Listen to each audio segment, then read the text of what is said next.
What's up, fellas? I'm wearing the cowboy hat because if you know anything about hockey or have been watching hockey these past 24 hours, you will likely know that the Dallas Stars have taken a two-game series lead over the Colorado Avalanche. I don't really know what else to say about this other than the Avalanche just flat out are not built to beat the Stars. I'm an Avs fan. I live in Colorado, but I just do not see a world where we come back from this series. We are not playing the Coyotes anymore. I said in my second round predictions video that during quarantine I thought the Dallas Stars were not a good hockey team because they weren't. They lost their last 6 games heading into quarantine, and I thought they were very lucky that the season stopped when it did. But they have fixed every single issue that has plagued them. We played them in the round robin like 3 weeks ago at this point, and they have fixed every single thing that was holding them back. Their offense looks good. Their defense looks good. Kudobin is filling in great for Bishop. And the Avalanche not only beat Arizona last series, they stomped them. They stomped them because even though Arizona is a very defensive team, the Avalanche had the perfect counterattack.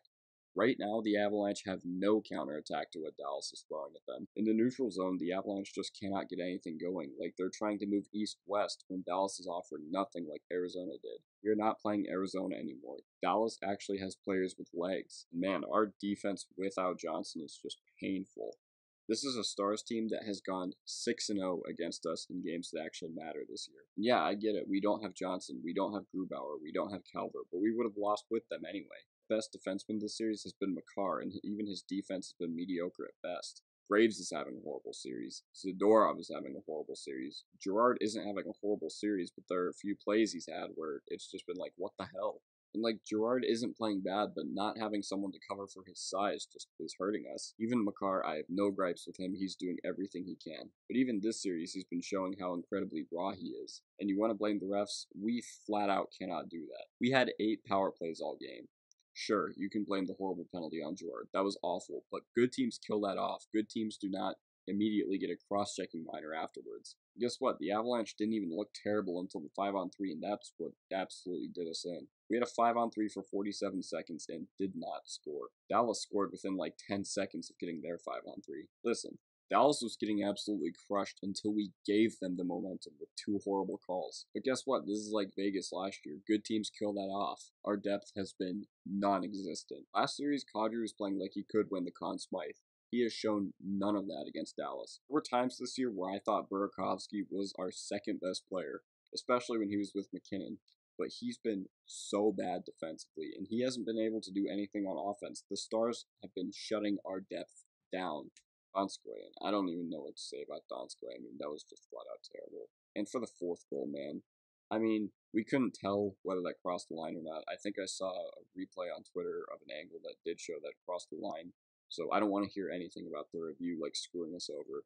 Because Donskoy has probably been our worst player this series. He just got flat out beat, and then Dallas got a shorty. We have just been overpassing, and I feel like I am repeating myself, and that penalty on Girard was absolutely terrible. But you know what you don't do in that situation? You don't take another cross-checking minor. Ian Cole completely killed the momentum. Dallas had absolutely nothing all game until Ian Cole gave them that. Listen, the thing I'm most mad at is not even the result. The thing I'm most mad at is that the team just gave up after the 4th goal. Yeah, Dallas got some puck luck. I mean, that goal off Radulov's shoulder was absolutely ridiculous. Probably won't happen again. But that's up to the Avalanche to keep playing when something like that happens. But they folded. I mean, had they just come out in the 3rd period and were all cylinders firing and just got absolutely stonewalled by Kudobin, I wouldn't even be mad. But outside of McKinnon, Makar, Rantanen, maybe you can even throw Landeskog in there, this team looked like they had absolutely no fight. Living in Colorado and being an Avs fan all my life, all I could hear about was that the Avalanche looked really strong and they're going to be a contender. During quarantine at some point, I'm pretty sure we had the best odds to win the Stanley Cup. Tonight was not the response of a Stanley Cup winning team. The Blues went down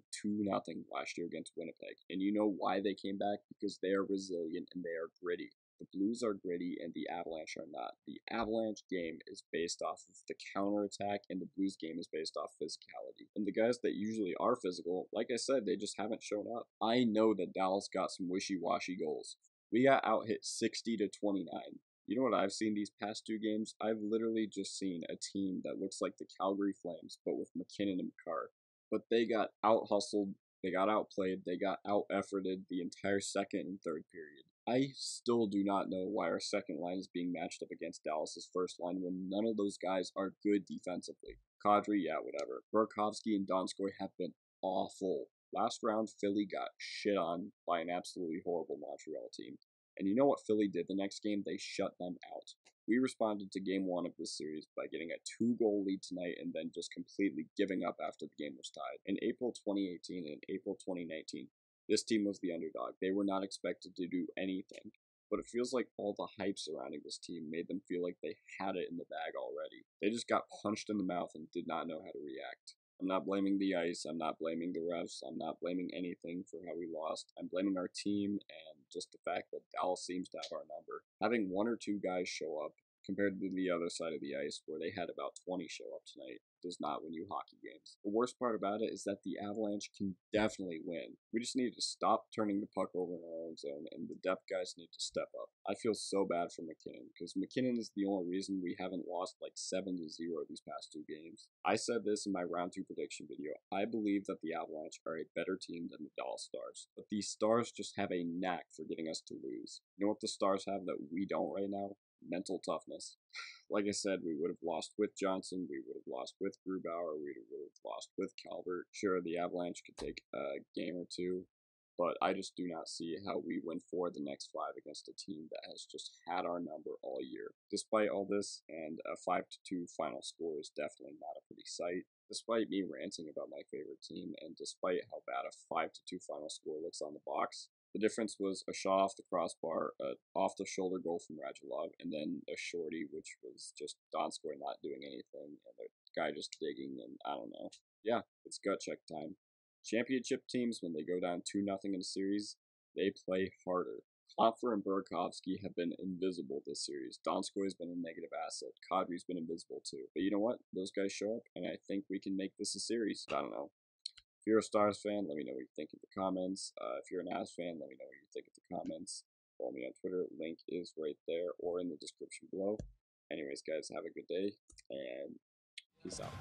I can never ever find the right words, and there's no way this is real life. There's no telling you're the right girl, so I can only say that it feels right. It feels right, it feels right. Yeah, I can only say that it feels right.